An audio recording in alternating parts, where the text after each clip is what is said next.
ìwòyí o àwọn ìròyìn wa ló ń dé sétí ìgbọ̀yín láti ìkànnì Àjùlọ TV. Olúwatúnmiṣe Akínúsì lóníròyìn yín lónìí. Ṣáájú ẹgbẹ́ àwọn kókó tó ṣúyọ nínú ìròyìn náà. Agbẹjọ́rò kan nílẹ̀ yìí gbójú àgàn sí alága àjọ INEC lórí bí ó ti ń gbóríyìn fétò ìdìbò tó wáyé lórílẹ̀‐èdè Ghana. Ààrẹ ẹgbẹ́ NLC Ajaero ló ti sọ̀rọ̀ lórí bí àwọn tó ní jọ̀bọ̀jọ̀bọ̀ lápá bí wọ́n ti ń fi òógùn àwọn mẹ̀kúnnù sọ̀rọ̀. Lórí tẹgbẹ́ àwọn òṣìṣẹ́ náà, ẹgbẹ́ àwọn òṣìṣẹ́ nílùú Àbújá fà kékọrí lórí mímú àlékún bá owó oṣù wọn nígbà tó bá di oṣù kínní lọ́dún tó ń bọ̀. Àwọn obìnrin nínú ẹgbẹ́ òṣèlú APC ní ìpínlẹ̀ Ondo ni wọ́n ti fárígá tí wọ́n sì ń korò ojú síbi gómìnà Ayédàtiwà bó ti fa orúkọ wọn yọ kúrò nínú orúkọ àwọn tó lè díje dupò fún alága ìjọba ìbílẹ̀. Ọwọ́ ọlọ́pàá tẹ bàbá kan tó gbẹ̀mí lẹ́nu ọmọ oṣù méjì. Lábala ti amúlùdùn, àwọn adẹ́rìn-pòṣónú kéékèèké méjì Emmanuela àti Success náà ti pín gàárì pẹ̀lú olórí wọn. Ìròyìn náà rèé lẹ́kùnrẹ́rẹ́. Ajàfẹ́tọ̀ọ́ ọmọnìyàn kan tó tún jẹ́ agbẹjọ́rò fún ẹgbẹ́ IPOB Sir Ifeanyi Ejiofor ló ti bẹnu àtẹ́ lù bí alága àjọ INEC ọ̀jọ̀gbọ́n Mahmood Yakubu bó ti ń gbóríyìn fún ètò ìdìbò lẹ́yìn tó wáyé ní kòpẹ́kòpẹ́ ní orílẹ̀-èdè Ghana. Ejiofor ni ó tẹnumọ́ ọ̀rọ̀ yìí níbi ó ti ń ṣe lálàyé pé alága àjọ INEC ọ̀hún ó ní ó ń fi ẹ̀tẹ̀ sílẹ̀ tó sì ń pa làpálàpá lẹ́yìn tí ó yẹ kí ó rí ètò ìdìbò lẹ́yìn tó wáyé ní orílẹ̀-èdè Ghana gẹ́gẹ́ bí eléyìí tí ó jẹ́ àwòkọ́ṣe rere fún un. Ejiofor túbọ̀ tẹnumọ́ pé alága àjọ INEC Mahmood Yakubu ó ní kò hu ìwà tó tọ́ tí ó sì rìn èrè lásìkò ètò ìdìbò sípò ààrẹ lẹ́yìn tó wáyé ní ọdún 2023. Ejiofor ló wá ń rọ alága àjọ INEC láti wá wọ̀rọ̀kọ̀ fi ṣàdá àti láti mọ bí ó ti pín èrè láàrin tí ìkan ò sì níbì kan nínú nígbà tí ètò ìdìbò tí ó bá wáyé lọ́dún 2027. Ààrẹ fún ẹgbẹ́ NLC Joy Ajaero ló ti fi ọ̀rọ̀ léde báyìí pé àwọn ọlọ́rọ̀ tó ń ti àwọn tó ní jọ̀bọ̀jọ̀bọ̀ lápá òun ni wọ́n ń gún wà lórí òógùn àwọn mẹ̀kúnnù lórílẹ̀‐èdè Nàìjíríà.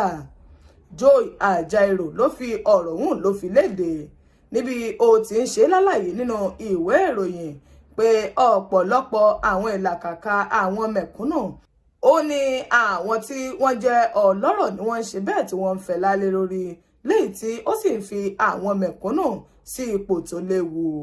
Lọ́gbà bẹ́ẹ̀, ẹgbẹ́ àwọn òṣìṣẹ́ NLC tẹ́ka ti ìlú Àbújá ni wọ́n ti fi àkékọrí pé kí ìjọba kó fi àlékún bá owó oṣù wọn ìyún ní ọdún tó ń bọ̀. Ẹgbẹ́ NLC tẹ́ka ti ìlú Àbújá ni wọ́n ti fi àkékọrí báyìí láti gbà kí wọ́n fi owó kún owó oṣù wọn lóṣù kínní ọdún tó ń bọ̀. Ẹgbẹ́ NLC tẹ́ka ti ìlú Àbújá ọ̀hún ni wọ́n fi ọ̀rọ̀ ìlédè pé bí ìgbà tí wọ́n bá fi ìyà jẹ mẹ̀kúnnù òun ni ọ̀rọ̀ ọ̀hún pẹ̀lú àwọn eléyìí tí wọ́n ti jẹ wọ́n sẹ́yìn. Lọ́gbà bẹ́ẹ̀, ẹgbẹ́ NLC tẹ́ka ti ìlú Àbújá làwọn náà ti fi àkékọrí pé wọn ò ní gbà bí wọn bá fi owó kún owó oṣù wọn ní oṣù kejìlá lẹ́yìn tá a wà yìí. Ẹgbẹ́ NLC òun ni wọ́n ké rárá bẹ́ẹ̀ látàrí bí ìgbìmọ̀ àwọn alága kan bí wọ́n ti fi ẹnu kò láti mú àlékún bá owó oṣù àwọn òṣìṣẹ́ nílùú Àbújá nígbà tó bá di oṣù kínní ní ọdún tó ń bọ̀. Lẹ́ka ti òṣèlú, àwọn obìnrin nínú ẹgbẹ́ òṣèlú APC ní ìpínlẹ̀ Ondo ni wọ́n ti korò ojú sí ìgbésẹ̀ tí gómìnà Lucky Ayédàtiwà tó gbé látàrí bí ó ti yọ orúkọ gbogbo àwọn obìnrin kúrò nínú àwọn tó lè díje dupò nínú ètò ìdìbò sípò alága ìjọba ìbílẹ̀ léyìí tí ó wáyé ní kòpẹ́kòpẹ́.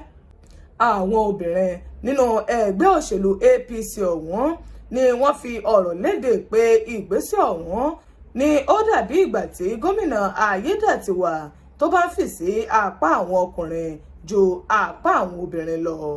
Níbẹ̀ náà ó ní wọ́n ti ń bẹ gómìnà Ayédàtiwà pé kí ó tún ìgbésẹ̀ náà kí ó tún rò kó sì wá bí àwọn ọkùnrin àti bí àwọn obìnrin náà bí wọ́n ṣe jọ mọ́ jùmọ̀ ṣe ètò ìjọba ní ìpínlẹ̀ Ondo láì ní kọlù nǹkan kankan nínú.